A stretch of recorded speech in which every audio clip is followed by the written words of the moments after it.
সুলতান বাইরে হালার পর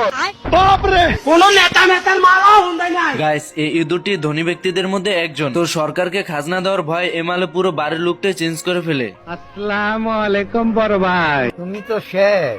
আপনি যদি মুরব্বী না হইতেন তাহলে কি করতেন? আমার তো না মারে।